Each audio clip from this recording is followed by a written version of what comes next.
Boa noite. Enquanto o presidente fazia o seu discurso, hoje, dia 24 de março de 2020, em plena nossa epidemia de corona e isolamento e etc., eu estava dando aula para os meus alunos, aula de Idade Média. Por sinal, um dos temas da aula era justamente peste negra. E eu só ouvi o panelaço, mas nem sabia que ele ia fazer um pronunciamento. E nem sabia, quer dizer, imaginei que o panelaço fosse com relação a ele, mas não sabia exatamente o que seria. Terminada a minha aula, que foi uma aula online, né, por conta de todas as aulas estarem sendo remotas, pelo menos aqui em São Paulo, eu não sei se em todo o país, mas aqui em São Paulo estão sendo. Fui procurar então o vídeo do pronunciamento dele, quando eu vi todo mundo comentando. E realmente fiquei muito assustado. Ele deixa muito claro no vídeo dele que o mais importante é, para não deixar parar, entre aspas, a economia, a gente não pode se preocupar com a saúde dos idosos, mais de 60, né? E dos que ele chama de não-sãos. Porque, segundo ele, são só esses que cometeria o corona. E pessoas, por exemplo, como ele, atléticos, mesmo sendo mais idosos, aquilo não seria nada além de uma gripezinha.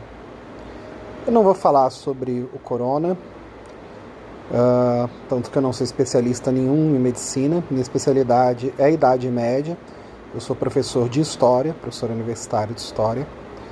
Então, o que eu queria colocar aqui para vocês são algumas reflexões históricas. Primeiro, houve outro governante, não da Idade Média, mas dos últimos 100 anos, que tenha falado que em prol da economia do seu povo crescer, se tinha de deixar de lado os não-sãos, os inválidos, os menos evoluídos, os incapazes, alguma coisa assim do tipo. Esse tipo de discurso da economia ter que ser superior à saúde de algumas pessoas que deixam de ser consideradas como povo e com o benefício de todo o povo e acabam sendo consideradas secundárias. Já ouviu algum discurso como esse? Imagino que você já consiga lembrar que a última pessoa que fez um discurso como esse causou a morte de 13 milhões de pessoas somente dentro de campos de concentração, tirando toda a guerra que gerou. Óbvio, a gente lembra de discursos armamentistas, de discursos de guerra, entre outras coisas. Com relação à epidemia em si, a gente tem precedentes na história, muitos outros. Para vocês terem uma ideia, a peste negra, ela chegou na Europa em 1347 e a epidemia durou mais ou menos 3 anos, que acabou exterminando por volta de 1/3 da população europeia. É claro que a mortalidade da peste negra era muito superior ao do corona, embora a transmissão fosse muito mais difícil. Precisava de um animal intermediário, que era o rato, e da pulga para fazer as picadas. Mas a tecnologia, a ciência era muito menos evoluída que hoje, e eles demoraram muito para descobrir o que causava a peste. E lá naquele momento eles tinham uma solução, que eles conseguiram conter a doença mais terrível existente do mundo na época. E nunca mais a peste negra conseguiu causar uma destruição muito grande. Embora outras trocentas vezes a peste chegou na Europa, mas eles sempre conseguiram combater ela com relativa eficácia. Que forma foi essa? Foi uma forma chamada isolamento ou quarentena. Significava você isolar as pessoas que estavam infectadas, as cidades que estavam infectadas, para impedir que outras pessoas fossem infectadas. A forma como eles fizeram, claro, foi muito mais cruel. Eles deixavam soldados para que se o pessoal saísse de uma cidade quarentenada, essas pessoas podiam ser mortas. Muitas cidades foram deixadas à míngua para que as pessoas lá dentro acabassem morrendo de fome. Mas mesmo na Idade Média, a maior parte das cidades conseguiu alimentar mesmo os doentes, mesmo eles não sabendo como lidar com uma cura. E desde então, todas as outras vezes que grandes doenças que eles já conheciam, que eles já sabiam que era destruidora, ao primeiro sinal de que aquilo traria uma epidemia, imediatamente começava-se uma quarentena. Assim, todas as outras vezes que a peste negra chegou na Europa, ela basicamente não teve impacto nenhum, pensando em termos de pandemia, pensando em termos de todo o continente, pensando em termos mundiais.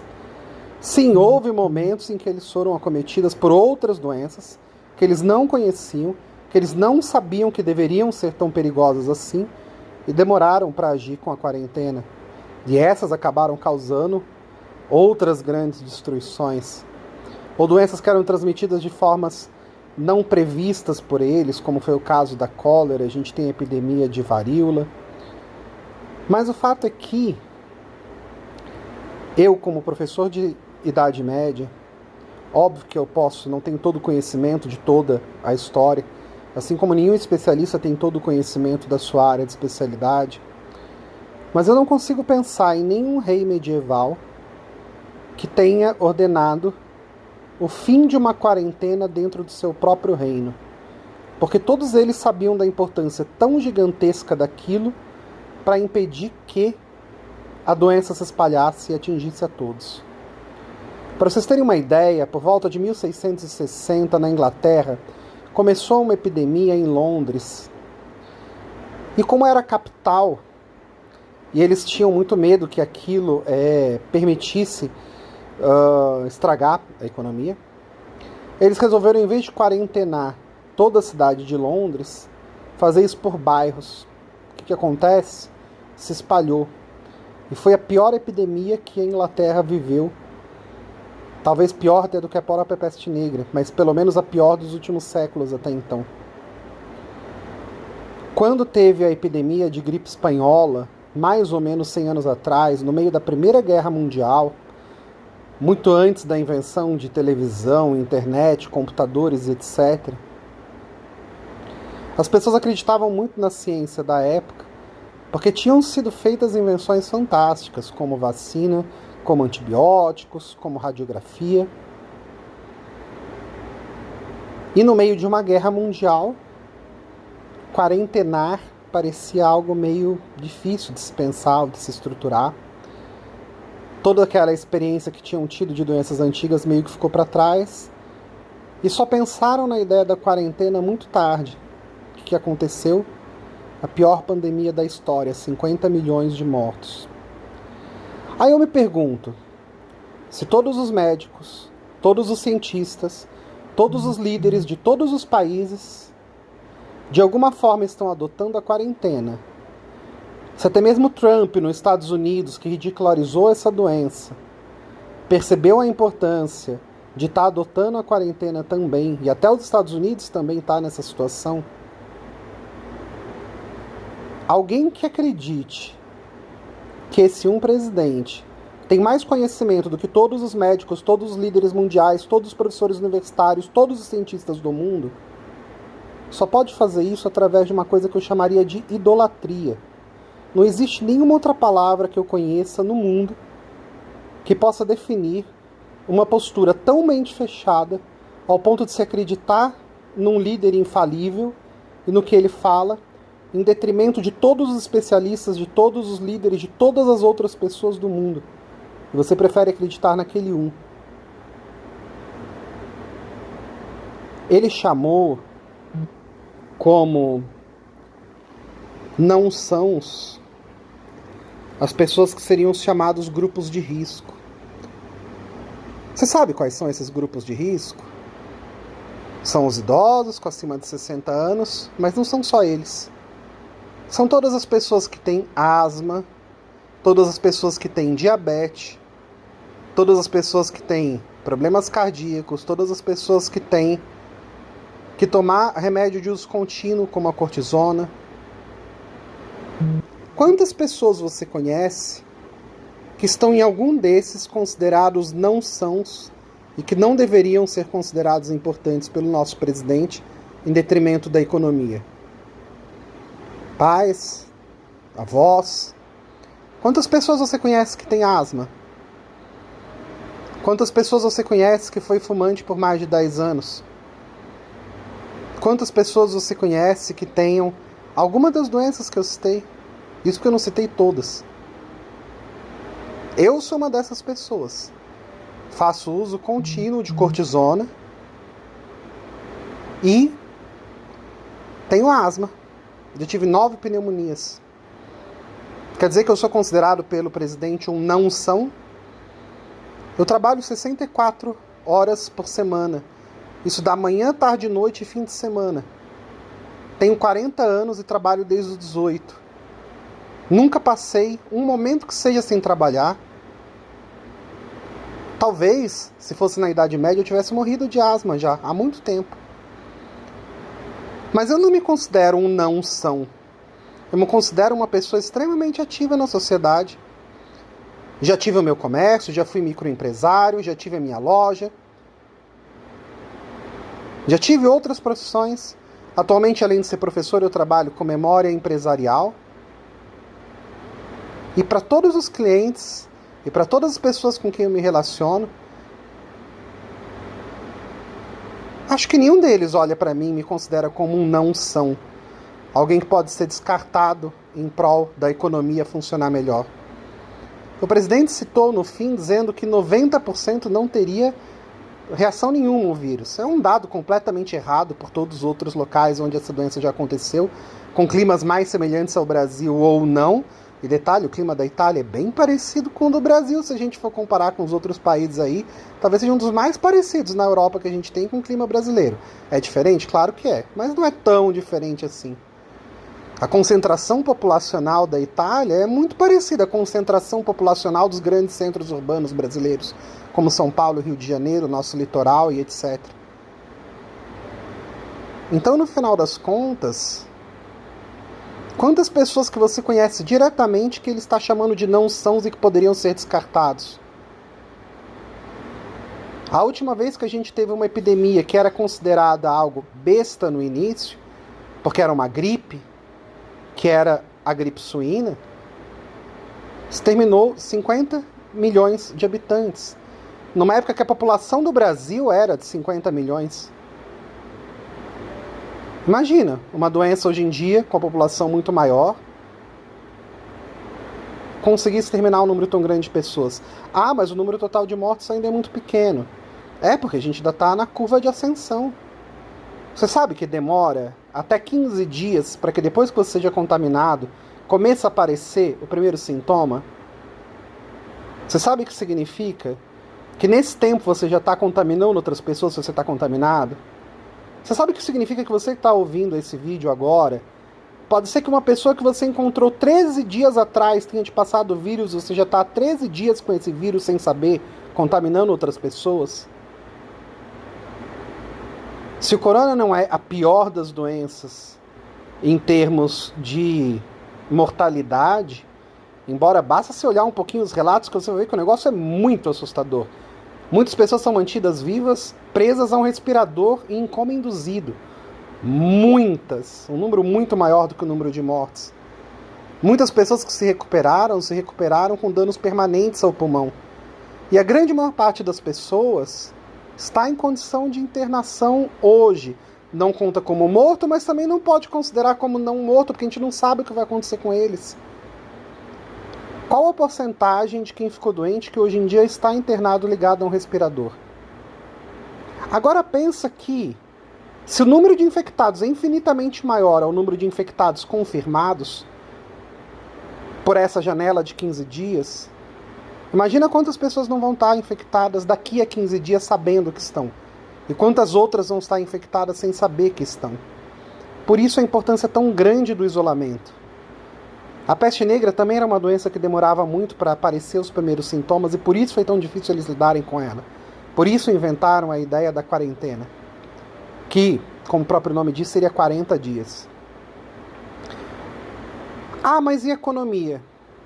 Puxa, essa pergunta é excelente. Excelente, excelente, excelente. Uma pessoa hoje conversou comigo e disse: e o número das pessoas que vão morrer de fome se a quarentena não acabar?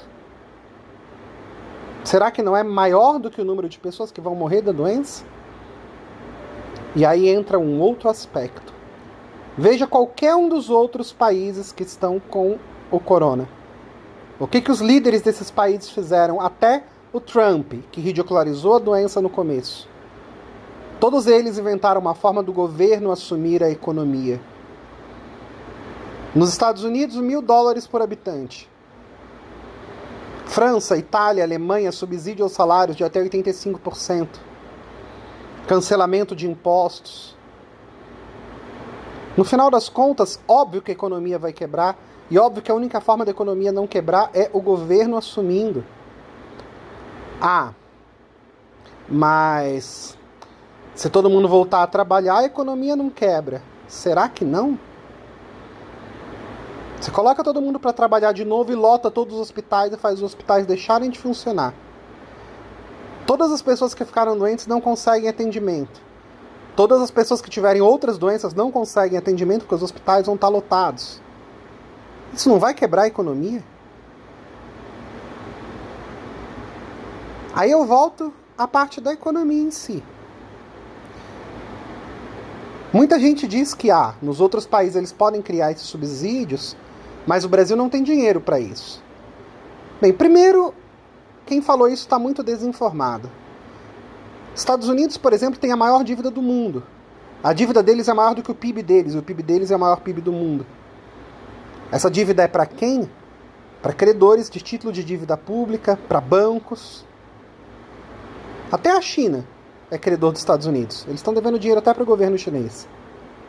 Mas mesmo assim eles sabiam que era mais importante não só fazer a quarentena, como fazer a economia continuar funcionando, que seria o princípio do capitalismo, precisa de dinheiro para a economia funcionar, e por isso inventaram essa daí. Vão dar um jeito de arrumar esse dinheiro.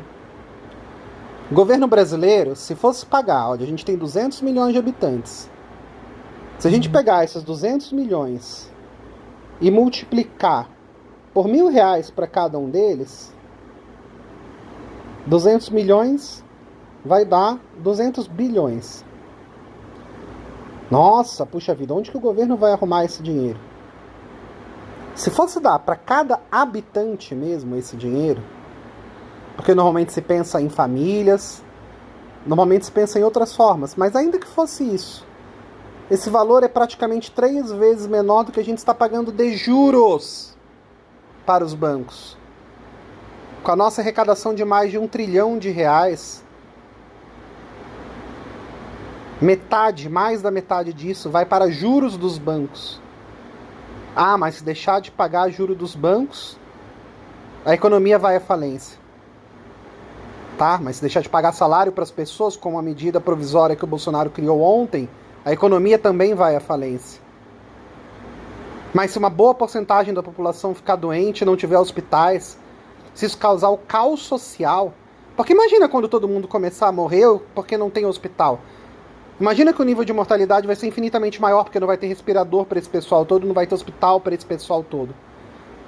Você acha que a economia vai continuar funcionando normalmente?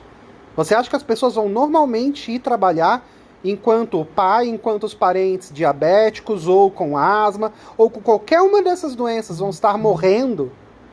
Você acha que as pessoas simplesmente vão continuar a vida normalmente, com consumo normal e com economia normal? Não vão. Então eu sinto muito. É uma hora de emergência, é uma situação de emergência. Nenhum rei da Idade Média queria estar isolando as pessoas. Eu não queria estar isolado em casa e estou há 11 dias sem ter contato com ninguém, sem ver um ser humano que seja. De forma nenhuma eu queria isso. A questão é que, diante da situação que a gente vive, diante da situação emergencial que a gente vive, de um vírus que é terrível, sim, por mais que hajam outros mais terríveis, e esses outros não vão deixar de existir, mas além de tudo, ele é um dos vírus que transmite com a maior facilidade e rapidez que existe. Nenhuma outra doença do mundo conseguiu se espalhar tão rápido quanto essa. nenhuma outra chegou ao número de infectados tão rápido, em tão poucos dias, quanto essa. Então, no final das contas, a gente está falando de um vírus que é mortal para muitas pessoas, como os que têm mais de 60 anos, os que têm asma, os que têm diabetes, entre outras coisas, que provavelmente você conheça muitas dessas pessoas.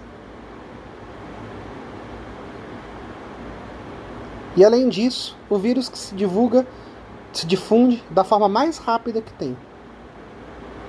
Estão pesquisando remédios? Então, espero que logo isso se resolva? Claro que eu espero. E quando isso se resolver, ótimo, maravilha. Acaba a quarentena. Mas até lá o governo precisa agir. Agir não é tirar o salário da população. Agir não é cancelar o isolamento. Agir não é querer dizer que quem dá notícias sobre a doença está fazendo alarde. Agir não é querer dizer que os governadores que fizeram essas medidas necessárias para conter o avanço da doença, olha só, ele fez ataques diretos ao governador de São Paulo. Até agora, 90% das mortes do corona foram de São Paulo. Eu não sou nada fã do Dória. Não votei nele para governador e de forma nenhuma eu diria que ele é um bom governador. Mas ele é extremamente mais sensato do que o presidente. Extremamente mais sensato. Porque até a medida que ele diz que defende, que é da economia, vai se estourar se ele continuar teimando em agir de uma forma tão irracional como tirar salário de toda a população. E sim, eu vi gente defendendo, mas coitado dos empresários que vão ter que pagar o salário.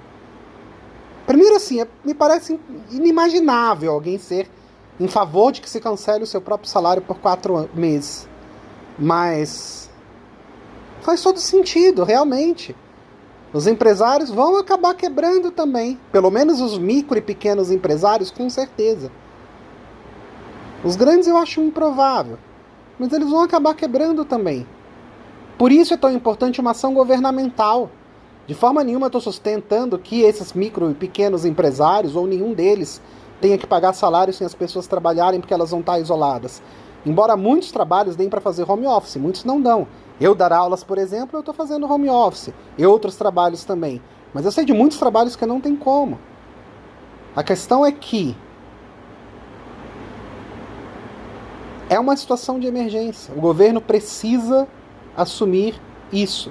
Ninguém está defendendo que você tem que destruir os empresários ou destruir a população mais pobre. O que precisa é diminuir o quanto dinheiro o governo gasta com outras coisas.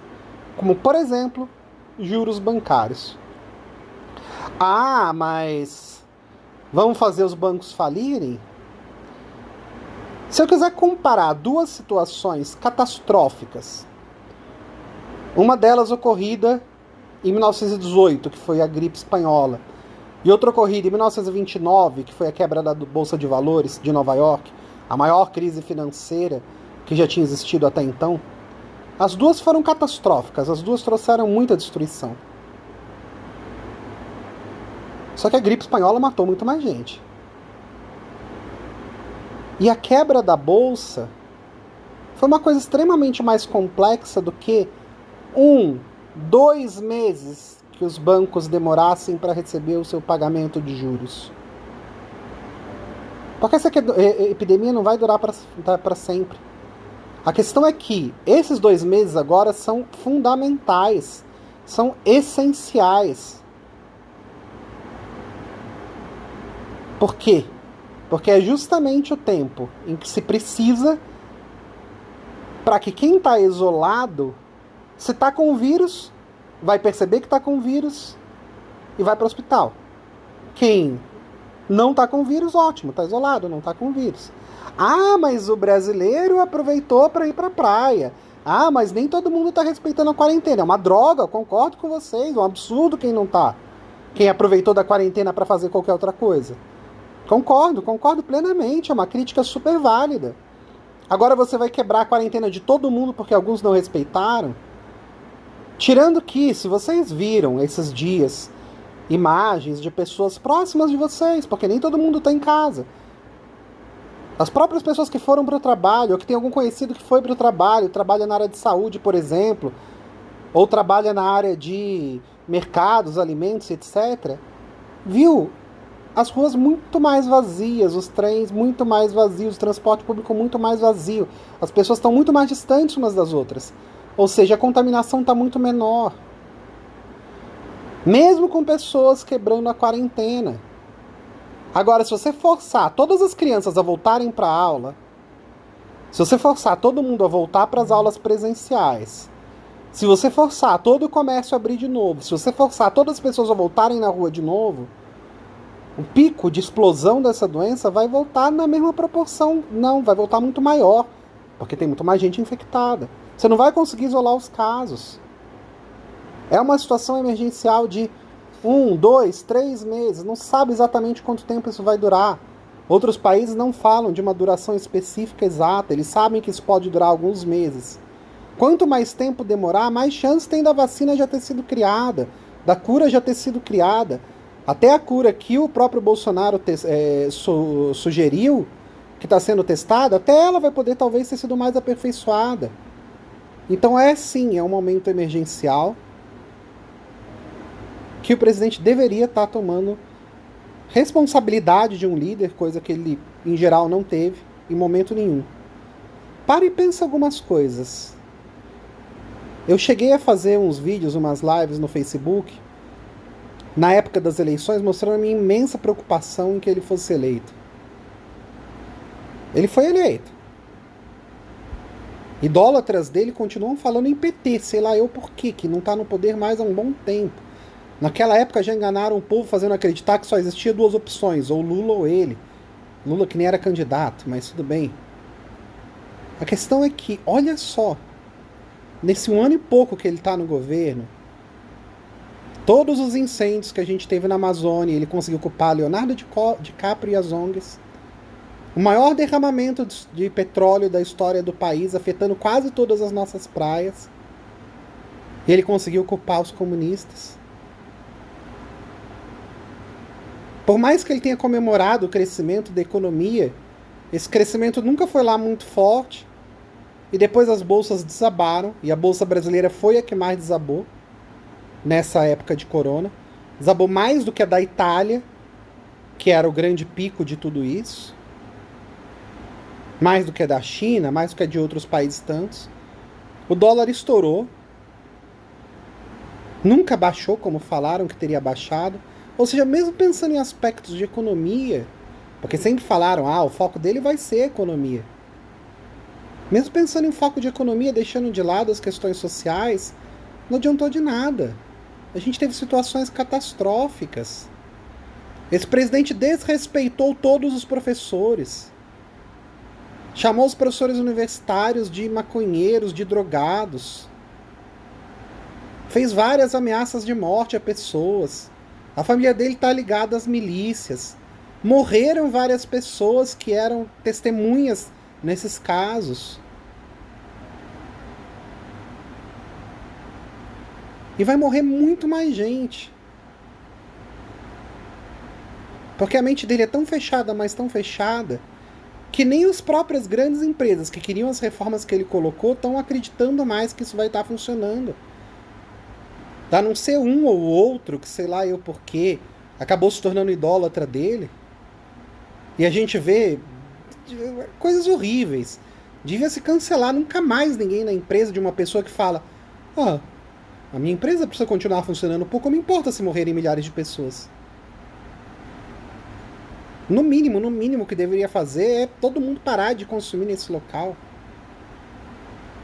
Não entendo de onde ainda possa existir tanto poder dele. Não entendo como ele consiga continuar a estar presente aí. Muita gente que votou nele abriu os olhos, percebeu já a situação, percebeu a incapacidade dele de lidar com a situação. Mas quem não abriu os olhos ainda e acredita que existe um grande complô de todos os líderes, todas as universidades, todos os meios de comunicação, é algo inimaginável. Até quando isso vai continuar? Vai ser igual na Alemanha, depois que milhões tiverem morrido, depois que uma grande guerra tiver acontecido, Depois que extermínios tiverem acontecido, vai ser isso que vai ser preciso para o pessoal abrir os olhos? Peço desculpa pelo meu desabafo. É um vídeo simplesmente desabafo esse.